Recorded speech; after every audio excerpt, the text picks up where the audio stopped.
No, no, no, no.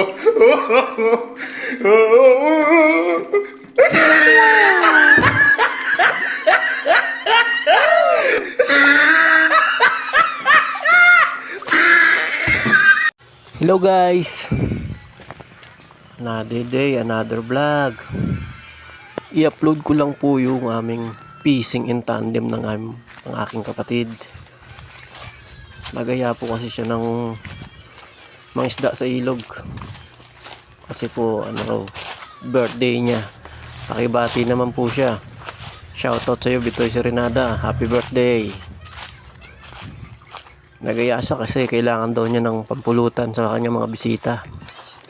Sabi niya kasi pagka nagsama daw kami dalawa ay sigurado nang may pang-ulam, may pampulutan pa.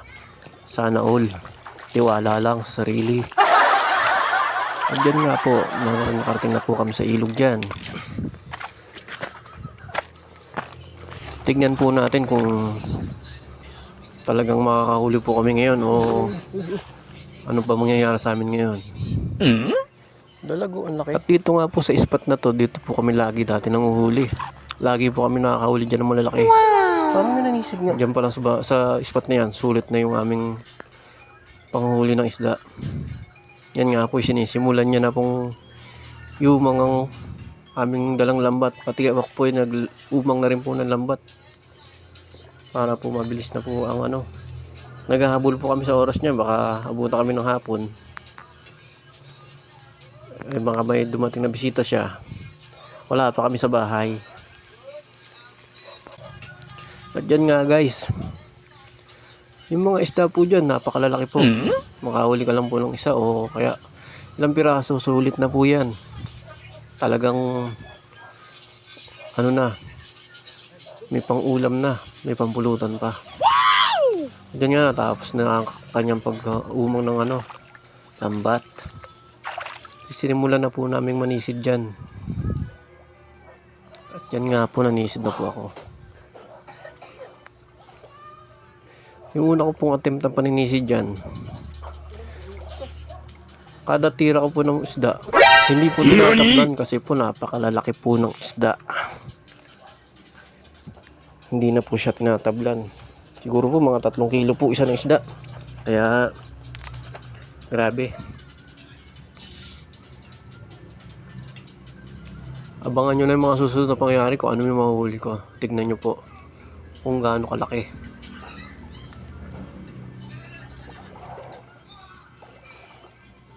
Yan nga guys, umahon muna ako kasi kailangan natin magpalit ng ating gamit na pana. Kasi po mahina po yan. Hindi po tumatalab sa isda. Kailangan na natin ng gamitan ng isang malakas-lakas.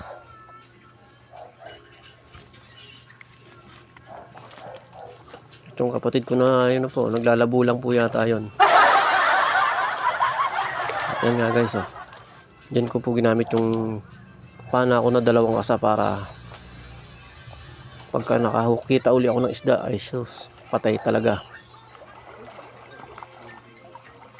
At yan nga po, sumisid na ako. Diyan po mga idol, makikita nyo po, nahuli ko na po yung isda dyan na hinaanting ko. Napakalaki po. Hirap-hirap po akong yahon. No, no, no, no. Sobrang laki. Yan nga guys, kita ko na po. Nagpipiniglas. Hirap na hirap po ako. Sobrang laki. Alas di ko madakma. Sobrang laki yan. Ayan diba? 2 po yan, nakita ko na yan mag-asawa. Isa lalaki, mas malaki po dyan. Tingin ko po. Sa isa lang po, sulit na po Mga 3 kilo po, siguro isa na yun.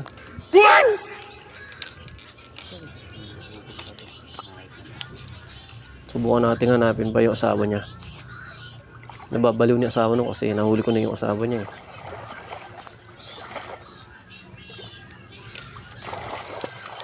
Ayan nga po, panuorin niyo po. Ayan na po, nakipagbuno na po ako dyan Hirap-hirap po yan. Ayan po, napakalaki, sobrang laki. Siguro ito, mga 4 kilo na po ito. Sulit na po. May pang-ulam ka na, may pampulutan pa. May pampamigay pa sa kapitbahay. Sana all.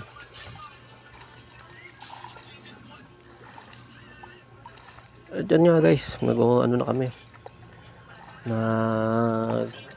Pasya na kaming umuwi. Kasi yung kasama kong kapatid ko, naglabo lang, hindi naman nakahuli. Kaya, salamat sa panonood. Kung nabola kita, edi bahala ka. Share mo na rin at kung mag-comment kung nagustuhan mo itong video na to. Salamat.